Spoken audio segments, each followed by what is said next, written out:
नमस्कार, स्वागत है आपका और आप देख रहे हैं पुरवैया क्राइम स्पेशल। आपके साथ मैं हूं रितेश मिश्र। आज पुरवैया क्राइम स्पेशल में आपको दिखाएंगे कहां जमीन के लिए इंसानियत हुई शर्मसार। साथ ही बताएंगे कहां कागज पर हो रहा है जिंदा लोगों का अंतिम संस्कार। और बात होगी यमराज की, जो रांची की सड़कों पर घूम रहा है। तो शुरू करते हैं पुरवैया क्राइम स्पेशल।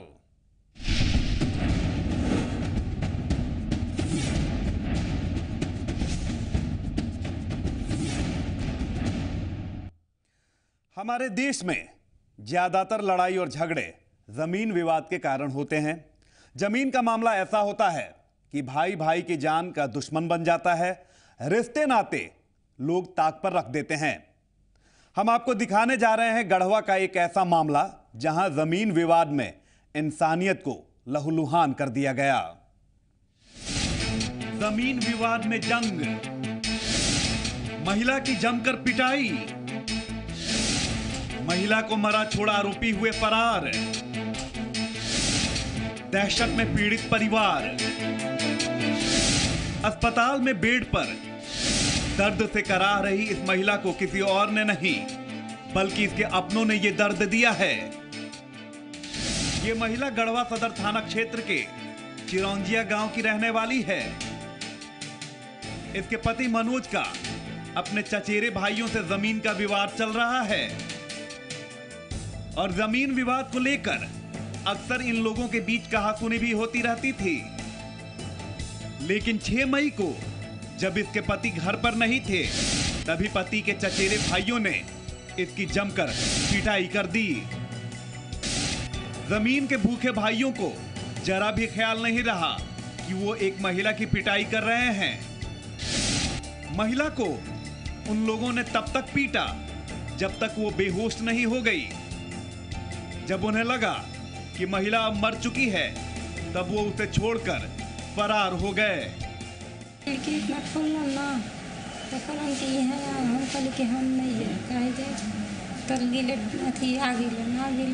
तीर के अथी कर लगे, तब मारे लगला तो हला कर लगली, तब आऊ अथी कर लगलन तो ले गोबरो गिराव गिरी तो हम मरले। हम फिर घर में ढुका के मर। कैसे मारा है? कहाँ मारा है? वो आदि के सौंसे शरीरे मरले बन देखूं काहे नहीं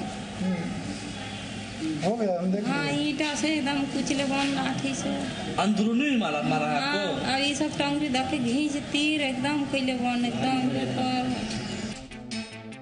इस महिला के शरीर पर जख्म के गहरे निशान को देखकर आसानी से समझा जा सकता है कि इसे कितनी बेरहमी से पीटा गया होगा।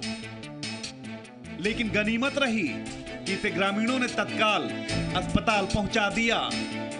ऐसे धार पकड़ कर झोंटा और मार दिया। उसका मत दोनों टंगे चीर दिया और दोनों छाती सब मार दिया। चीर फराक हो गया, फट गया है। मतलब आंतरिक चोट पहुंचा। आंतरिक चोट पहुंच गया। वहीं इस घटना के बाद पीड़ित का परिवार बुरी तरीके से डरा हुआ है। इनके खौफ को इससे भी समझा जा सकता है कि घटना के 1 सप्ताह बाद तक किसी ने भी पुलिस में शिकायत तक दर्ज नहीं कराई है। मामला है कि वो परिवार को जो है से अकेला पा करके मारे। हम विकलांग आदमी हैं, कमजोर समझ करके उसको मारे और इतना मारे कि शरीर का कपड़ा हटा करके बुरी तरह से उलट पलट करके मारे। छाती में भी मारे। इसके बाद पेट पर चढ़ गए और तरह के अंदरूनी भी जो है से पूरे शरीर को बर्बाद कर दिए। अभी उसका शरीर कोई काम करने लायक, चलने लायक, बैठने लायक नहीं है। अभी खाना भी बहुत कम खा। इस मामले को हम जो है से प्रशासन को यहाँ से गए। इसके बाद हम घर पे नहीं थे, लेकिन हमारे गांव घर के लोगों ने उसे टेम्पू पर उठा करके बेहोश की स्थिति में ले जा करके हॉस्पिटल ले गए। हॉस्पिटल में बोले कि जा करके आप प्रशासन थाना को सूचित कीजिए। इसके बाद थाना में गए, वहाँ लिखित आवेदन दिए। हालांकि पुलिस को जब इस वारदात की सूचना मिली तो उसने सबसे पहले महिला का बयान दर्ज करवाया और फिर अपनी तफ्तीश में जुट गई। वहीं मामला दर्ज करने के बाद पुलिस ने 2 आरोपियों को गिरफ्तार भी कर लिया है। हमें जानकारी मिला है कि सुरती देवी के साथ उनके आसपास के आदमी ने मारपीट किया और उसके बाद हमने थाना को निर्देश दिया कि इसमें FIR दर्ज करके आगे की कार्रवाई की जाए। तो अभी हमें पता चला कि कल इसमें प्राथमिकी दर्ज किया गया है और आगे हम अनुसंधान कर रहे हैं इसमें, और जो जिन अभियुक्तों ने मतलब उनके साथ गलत किया, दुर्व्यवहार किया है, हम उनका यथाशीघ्र उनका गिरफ्तारी करेंगे। पुलिस ने इस महिला के 2 गुनाहगारों को भले ही गिरफ्तार कर लिया है, लेकिन इसके साथ न्याय तभी होगा जब सारे आरोपियों को पकड़कर पुलिस उनके करतूत की सजा दिलाती है। चंदन कश्यप, जी मीडिया, गढ़वा।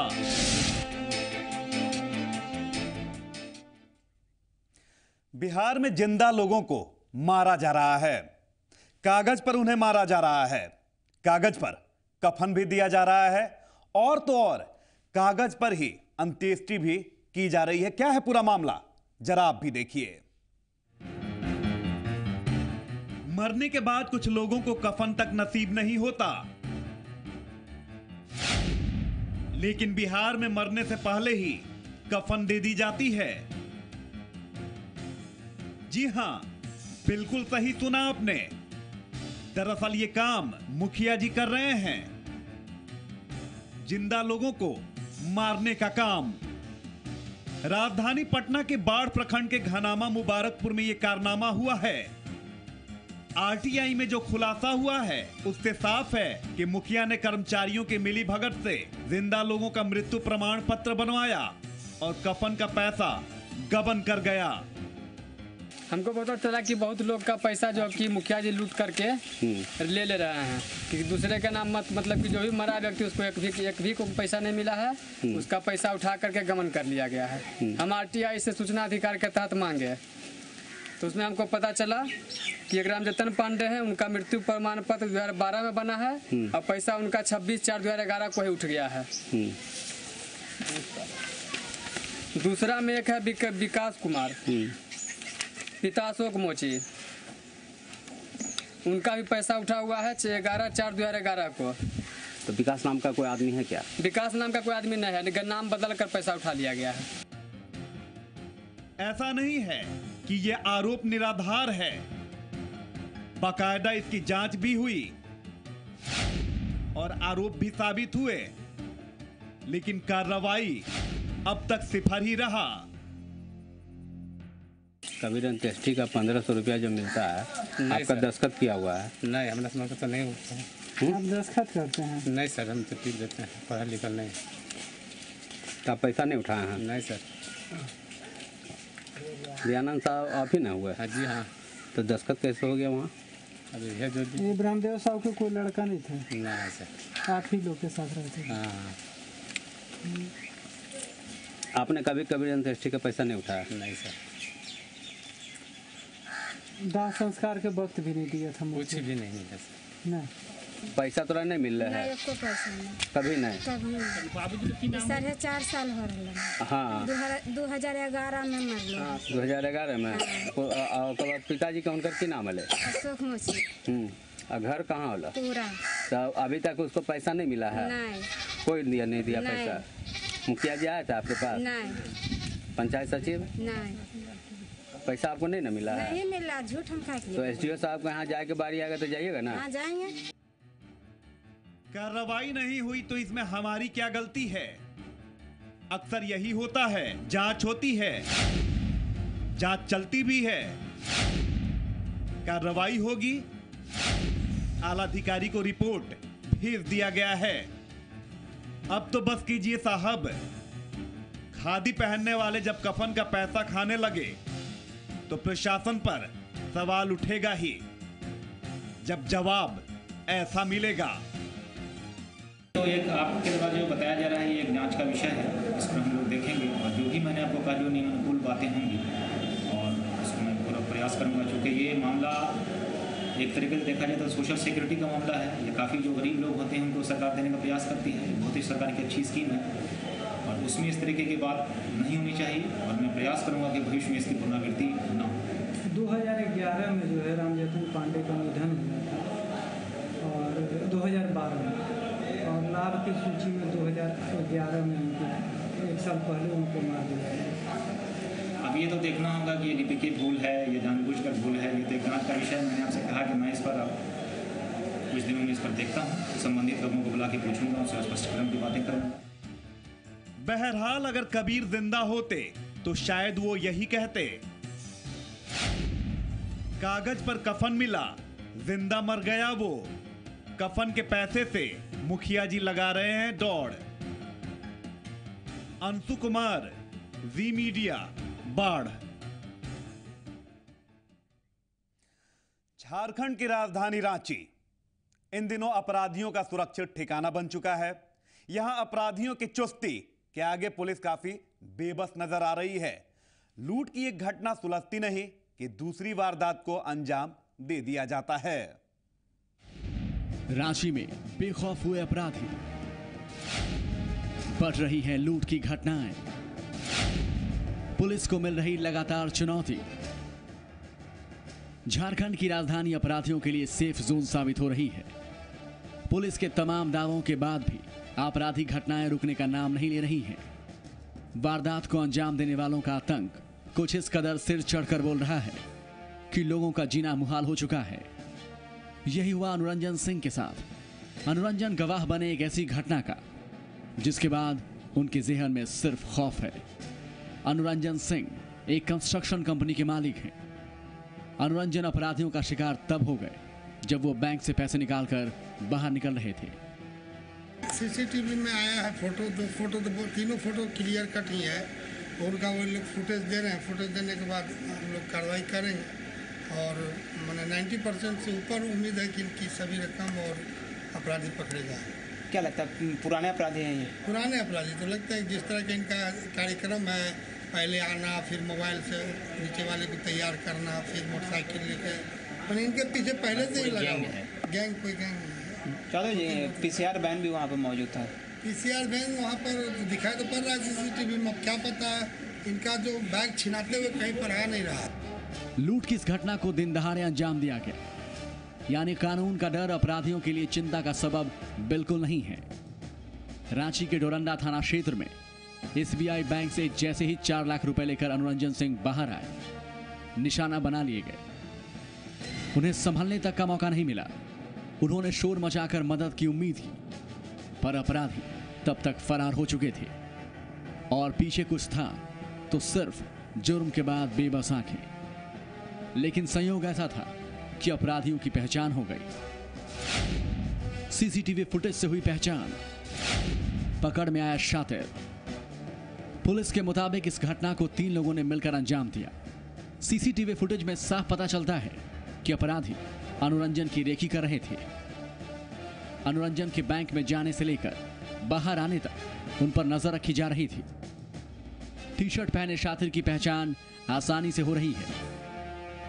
हैरानी की बात यह है कि जब अपराधी अनुरंजन की रेकी कर रहे थे, ठीक उसी समय पुलिस की पेट्रोलिंग की गाड़ी बैंक के बाहर खड़ी थी। यानी पुलिस से डर दूर दूर तक नहीं दिखा और जैसे ही मौका मिला अपराधियों ने हमला बोल दिया। हालांकि अब अपराधी पहुंच चुके हैं सलाखों के पीछे। करीब 11:30 बजे पैसा निकालने के लिए आए तो मेरे बगल में 2 लड़के खड़े थे।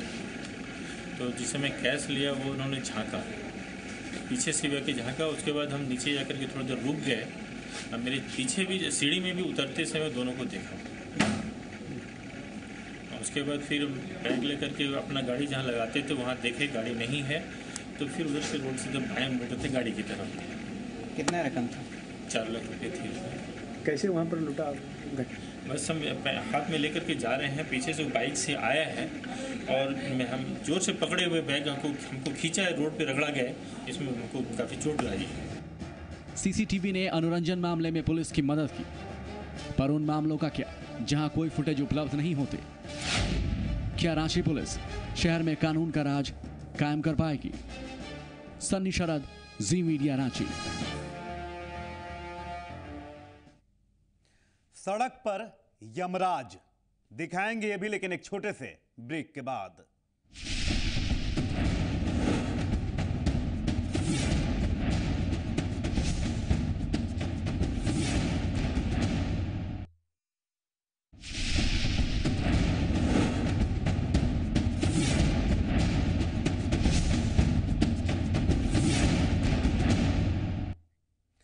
ब्रेक के बाद पुरवैया क्राइम स्पेशल में स्वागत है आपका। अगर आप ट्रेन में सफर करते हैं तो फिर झपकी मत लीजिएगा, क्योंकि आपकी आंखें बंद हुई और फिर गायब हो जाएगा आपका सामान। यात्रीगण कृपया ध्यान दें, यात्रा करते समय झपकी ली तो गायब हो जाएगा आपका सामान। जी हां, किशनगंज जीआरपी पुलिस की गिरफ्त में खड़े इन चोरों के चेहरे पर मत जाइए। ट्रेन में हाथ साफ करने में इन्हें महारत हासिल है। इनके निशाने पर होते थे ट्रेन में सफर करने वाले वो यात्री जिनके पास लैपटॉप या कीमती सामानों से भरे बैग हों।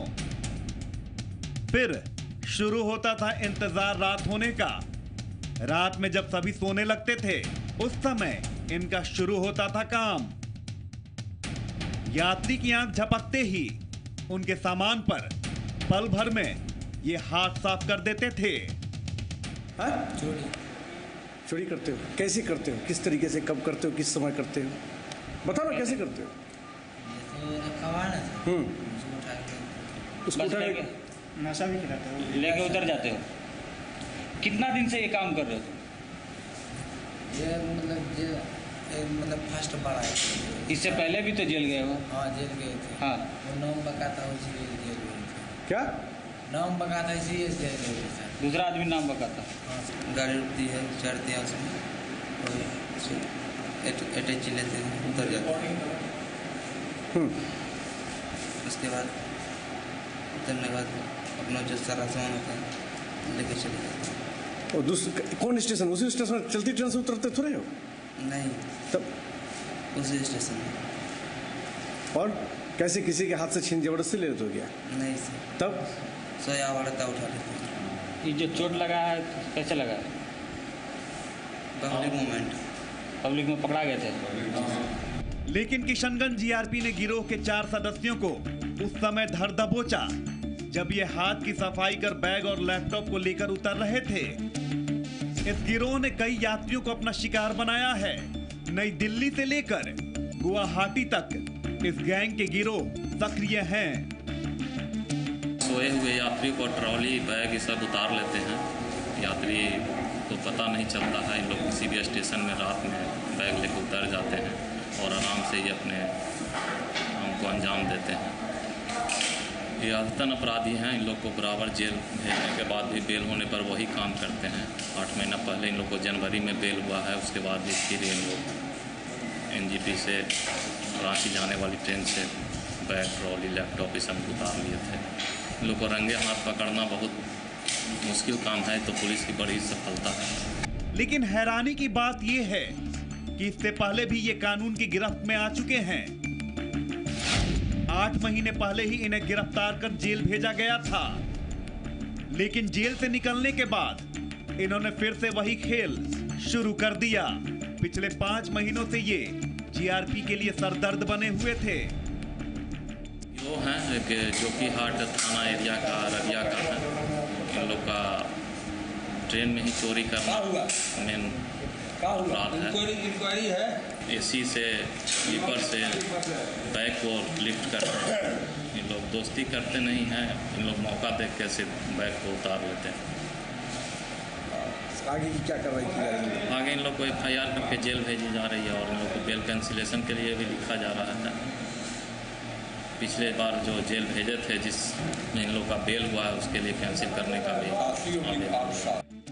बहरहाल इन शातिर चोरों को सलाखों के पीछे भेज दिया गया है। लेकिन आशंका है कि कहीं सलाखों से बाहर आकर फिर से ये यात्रियों को अपना निशाना बनाना शुरू न कर दें। अमित कुमार सिंह, जी मीडिया, किशनगंज। अगर आप झारखंड की राजधानी रांची में हैं और कहीं जा रहे हैं तो फिर सावधान, क्योंकि रास्ते में आपको मिल सकते हैं यमराज। सावधान, रांची की सड़क पर घूम रहे हैं यमराज। घर से निकलने से पहले हो जाएं होशियार। रांची की सड़क पर आपसे मिल सकते हैं यमराज। यम है हम। यहाँ पर रहे हैं कि बिना हेलमेट वाले चल रहे हैं, उसी को हम बता रहे हैं कि आप लोग हेलमेट पहन के चलिए। नहीं पहन के चलिएगा तो घटनाएं हो सकती है, दुर्घटना भी हो सकती है। सड़क किसी का है नहीं, हेलमेट पहन के चलना है। डरिए मत, यमराज आपके प्राण नहीं लेंगे, बल्कि आपके प्राणों की रक्षा करेंगे। दरअसल Ranchi traffic police operation Yamraj चला रही है। ट्रैफिक नियमों की जानकारी के लिए जागरूकता अभियान चलाया जा रहा है। इस अभियान में पुलिस कलाकार को यमराज का गेटअप देकर लोगों को जागरूक करने का प्रयास कर रही है। यमराज चले हुए हैं, जो परिवर्तन जो कैंपेन जो हम लोग चला रहे हैं रांची में, उसी के अंतर्गत ये ऑपरेशन यमराज चल रहा है, जिसका काम है कि रांची शहर के विभिन्न लोगों को जो scooter, two wheeler, three wheeler में जो चलते हैं, उनको ट्रैफिक नियम के बारे में अवगत कराना है, जागरूक करना है। मकसद यही है। यमराज का तो देख ही रहे हैं, काफ़ी प्रभाव पड़ रहा है, लोग काफ़ी जागरूक हो रहे हैं। हम लोग पिछले 3-4 दिन से ऑपरेशन में लगे हुए हैं और आज हम लोग देख रहे हैं कि काफ़ी मात्रा में लोग हेलमेट पहन रहे हैं, ट्रिपल लोड नहीं चल रहे हैं। तो इससे साफ पता चलता है कि लोग जागरूक हुए हैं। इसलिए हम लोग का ये ऑपरेशन यमराज काफ़ी हद तक सफल रहा है। ऑपरेशन यमराज से लोग जागरूक हो रहे हैं, ट्रैफिक नियमों से रूबरू हो रहे हैं। साथ ही रांची ट्रैफिक पुलिस को इस अभियान के लिए धन्यवाद भी दे रहे हैं। हर चौक चौराहे पर ट्रैफिक पुलिस के माध्यम से यमराज के द्वारा मतलब ट्रैफिक सिग्नल, हेलमेट पहन के, ड्राइविंग लाइसेंस वगैरह लेके चलने के लिए हम सबको प्रेरित किया जा रहा है, जो कि सबके लिए सही है, लेकिन फिर भी लोग नहीं मान रहे हैं। लेकिन सबके लिए सही है। मेरा सबसे यही अनुरोध है कि अब जब भी कहीं निकले ट्रिपल रोड ना रहें, साथ में अगर डबल भी है तो हेलमेट साथ में रखें। और इसी के साथ पुरवैया क्राइम स्पेशल में आज बस इतना ही। लेकिन आप रहिए सावधान, क्योंकि जुर्म कहीं भी हो सकता है और कभी भी हो सकता है। कल फिर होगी मुलाकात, तब तक के लिए नमस्कार।